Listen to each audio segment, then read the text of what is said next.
हजारों साल पहले लिखी गई श्रीमद् भागवत गीता हिंदुओं की पवित्रतम पुस्तकों में से एक है। महाभारत के अनुसार भगवान कृष्ण ने कुरुक्षेत्र युद्ध में अर्जुन को गीता का उपदेश सुनाया था। यह महाभारत के भीष्म पर्व के तहत दिया गया एक उपनिषद है। कर्म योग, ज्ञान योग, भक्ति योग की चर्चा भगवत गीता में बहुत ही खूबसूरत तरीके से की गई है। आध्यात्म के एक और नए अंक में आपका हार्दिक स्वागत है। साथियों, श्री कृष्ण के द्वारा उनके मुखार बिंदु से निकले हुए सुविचार मनुष्य को प्रेरित करते हैं।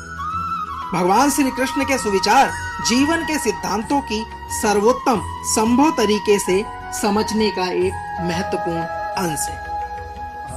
अगर आप भगवान श्री कृष्ण के अनमोल वचन और विचारों के संग्रह की खोज कर रहे हैं तो आप सही जगह पर आए हैं। आज भगवान श्री कृष्ण के मुखार बिंदु से निकले कुछ और सुमधुर विचार आपके बीच में हम प्रस्तुत कर रहे हैं। तो आइए भगवान श्री कृष्ण के मुखार बिंदु से निकली अमृत वाणी, जिसका हम और आप मिलकर श्रवण करते हैं।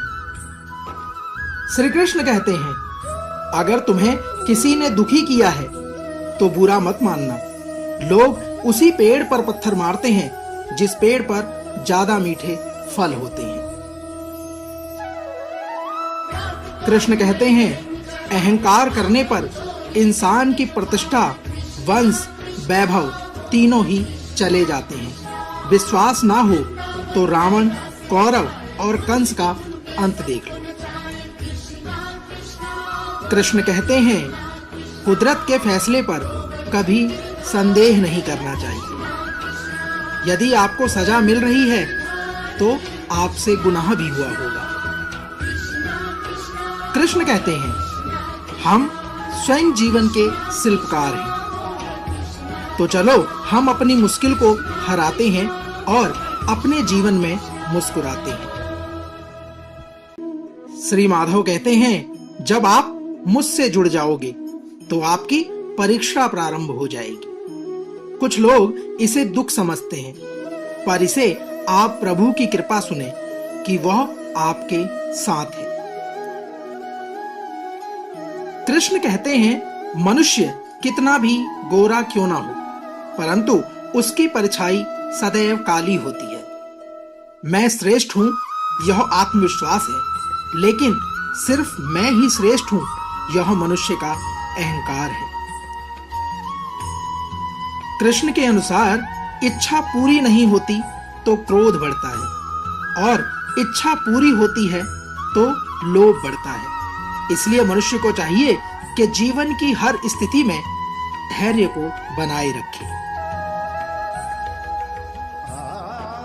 कृष्ण कहते हैं, जीवन में आधे दुख इस वजह से आते हैं क्योंकि हमने उनसे आशाएं रखी हैं जिनसे हमें नहीं रखनी चाहिए, और आधे दुख इस वजह से आते हैं कि हमने उन लोगों पर संदेह किया जिन पर नहीं करना था। श्री कृष्ण कहते हैं, बुरे कर्म करने नहीं पड़ते, ये हो जाते हैं, और अच्छे कर्म होते नहीं, इन्हें करना पड़ता है। श्री कृष्ण के अनुसार जो दूसरों की तकलीफों को समझते हैं, जिसमें दया है, दिल से अच्छे हैं, उन्हें दोबारा जन्म नहीं लेना पड़ता।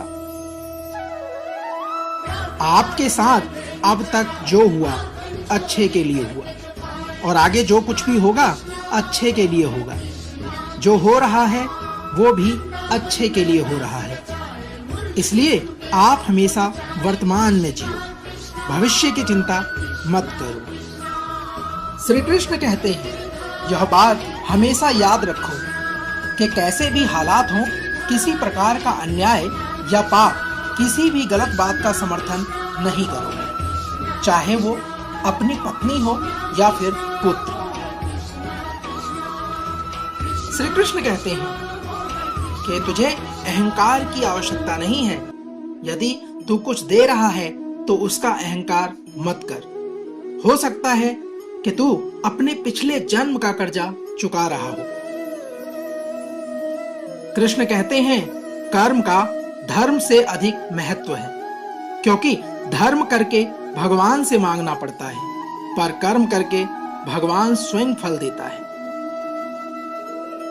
श्री कृष्ण कहते हैं, उनसे मत डरो जो वास्तविक नहीं है, ना कभी था ना कभी होगा। जो वास्तविक है वो हमेशा था और उसे कभी नष्ट नहीं किया जा सकता। श्री कृष्ण कहते हैं, संबंध उसी आत्मा से जुड़ता है जिसका हमसे पिछले जन्मों का कोई रिश्ता होता है, वरना दुनिया की इस भीड़ में कौन किसको जानता है। कृष्ण कहते हैं, जीवन में सदैव अवसरों का आनंद लेना चाहिए, लेकिन किसी के भरोसे को तोड़कर नहीं। जिंदगी में कुछ फैसले बहुत सख्त होते हैं और यही फैसले जिंदगी का रुख बदल देते हैं। श्री कृष्ण कहते हैं, जब जब संसार में धर्म की हानि होती है और अधर्म की विजय होती है, तब तब मैं इस पृथ्वी पर अवतार लेता हूं। श्री कृष्ण कहते हैं, जिंदगी में अच्छे लोगों की तलाश मत करो, खुद अच्छे बन जाओ। आपसे मिलकर किसी की तलाश पूरी हो जाएगी। श्री कृष्ण कहते हैं, दुनिया के सबसे ज्यादा सपने इसी बात पर टूटे हैं कि जमाने में लोग हमसे क्या कहेंगे। कृष्ण कहते हैं, मुश्किल वक्त हमारे लिए आईने की तरह होता है, जो हमारी क्षमताओं का सही आभास हमें कराता है। हर समस्या का हल है नाम लो श्री कृष्ण का। श्री कृष्ण कहते हैं, प्रेम का अर्थ विवाह करना नहीं होता, बल्कि पूरी निष्ठा के साथ समर्पण करना होता है। कृष्ण कहते हैं, प्रेम में कोई वियोग नहीं होता, प्रेम ही अंतिम योग है और प्रेम ही अंतिम मिलन है। कृष्ण के अनुसार विश्वास का उत्तम उदाहरण अर्थात अर्जुन ने 10 लाख सेना का त्याग करके भी श्री कृष्ण को चुना। कृष्ण कहते हैं, जिंदगी में 2 लोगों का होना बहुत जरूरी है। एक श्री कृष्ण जो ना लड़े फिर भी जीत पक्की हो, दूसरा कर्ण जो हार सामने हो फिर भी साथ को ना छोड़े। कृष्ण के अनुसार अहंकार तब उत्पन्न होता है जब हम भूल जाते हैं कि प्रशंसा हमारी नहीं हमारे गुणों की हो रही है। कृष्ण कहते हैं, अगर तुम्हें किसी ने दुखी किया है तो बुरा मत मानना। लोग उसी पेड़ पर पत्थर मारते हैं जिस पेड़ पर ज्यादा मीठे फल होते हैं।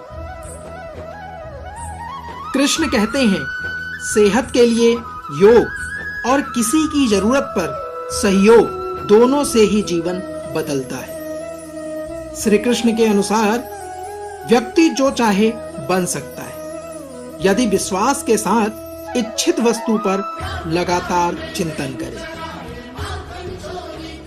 कृष्ण कहते हैं, यह सच बात है कि भूल करके इंसान कुछ सीखता है, परंतु इसका यह मतलब नहीं है कि वह जीवन भर भूल करता रहे और कहे कि हम सीख रहे हैं। कृष्ण कहते हैं, जो रास्ता ईश्वर ने आपके लिए खोला है उसे कभी भी कोई बंद नहीं कर सकता। कृष्ण के अनुसार जो आप दूसरों के लिए अच्छा चाहते हैं तो वही अच्छी चीजें आपके जीवन में वापस आती हैं। यही प्रकृति का नियम है। श्री कृष्ण कहते हैं, निर्बलता अवश्य ईश्वर देता है, परंतु मर्यादा मनुष्य के मन को खुद निर्माण कराती है। कृष्ण के अनुसार धर्म केवल रास्ता दिखाता है, लेकिन मंजिल तक उसको उसके कर्म पहुंचाते हैं। कृष्ण कहते हैं, इंसान के परिचय की शुरुआत भले ही उसके चेहरे से होती है, लेकिन उसकी संपूर्ण पहचान उसकी वाणी से होती है। कृष्ण कहते हैं, रिश्तों में नियमित दूरियां रिश्तों को जोड़ती है और अनियमित दूरियां रिश्तों को तोड़ देती हैं। कृष्ण कहते हैं, खाली हाथ आए खाली हाथ ही वापस चले जाओगे। जो आज तुम्हारा है कल किसी और का था, परसों किसी और का होगा। तुम जिसे अपना समझकर मग्न हो रहे हो, यही प्रसन्नता तुम्हारे दुखों का मूल कारण है। कृष्ण कहते हैं, यदि कोई व्यक्ति प्रेम से, भक्ति से पुष्प, फल, जल भी मुझ पर चढ़ा दे तो उसी भाव से मैं उसे स्वीकार कर लेता हूं। वह मेरा प्रिय भक्त हो जाता है। कृष्ण के अनुसार कर्म का धर्म से अधिक महत्व है, क्योंकि धर्म करके भगवान से मांगना पड़ता है, पर कर्म करने पर भगवान स्वयं फल देता है। श्री कृष्ण के अनुसार किसी को अपने कर्तव्यों से मुख नहीं मोड़ना चाहिए, चाहे उसमें उसे हार ही क्यों ना दिखाई दे। हर काम, हर गतिविधि दोषों से घिरी रहती है, जैसे आग धुएं से। कृष्ण कहते हैं, जो तुम्हें मिल रहा है वही तुम्हारे लिए बेहतर है। ये तुम नहीं जानते, पर देने वाला बखूबी जानता है।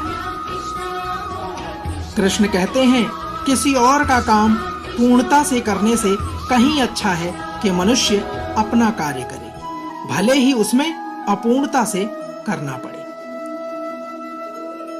कृष्ण कहते हैं, मेरे भी कई जन्म हो चुके हैं, तुम्हारे भी कई जन्म हो चुके हैं। ना तो यह मेरा आखिरी जन्म है और ना ही तुम्हारा आखिरी जन्म।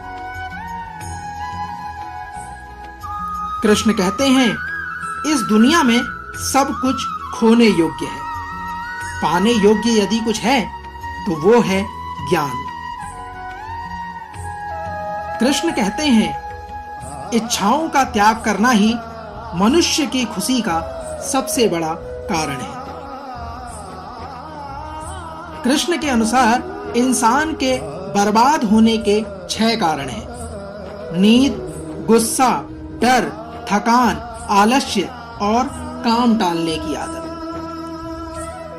भगवान श्री कृष्ण कहते हैं, प्रबुद्ध व्यक्ति सिवाय ईश्वर के किसी और पर निर्भर नहीं होता। श्री कृष्ण कहते हैं, जो दूसरों की तकलीफों को समझते हैं, जिनमें दया है, दिल से अच्छे हैं, उन्हें दोबारा जन्म नहीं लेना पड़ता। श्री कृष्ण कहते हैं, जो एक गुनाह माफ ना करे वो न्यायाधीश, जिसकी शरण में जाने से हजारों गुनाह माफ कर दे वो है द्वारकाधीश। तो एक बार सभी प्रेम से बोलिए, जय श्री कृष्ण। हम आशा करते हैं कि आज का यह अंक आपको अवश्य पसंद आया होगा। भगवान श्री कृष्ण के मुखार बिंदु से निकले इन उदाहरणों को आप अपने जीवन में अपनाने का कार्य करें। अगले अंक में श्री कृष्ण के कुछ और नए विचारों के साथ, कुछ और नए उदाहरणों के साथ फिर होगी मुलाकात। जय श्री कृष्ण। राधे राधे।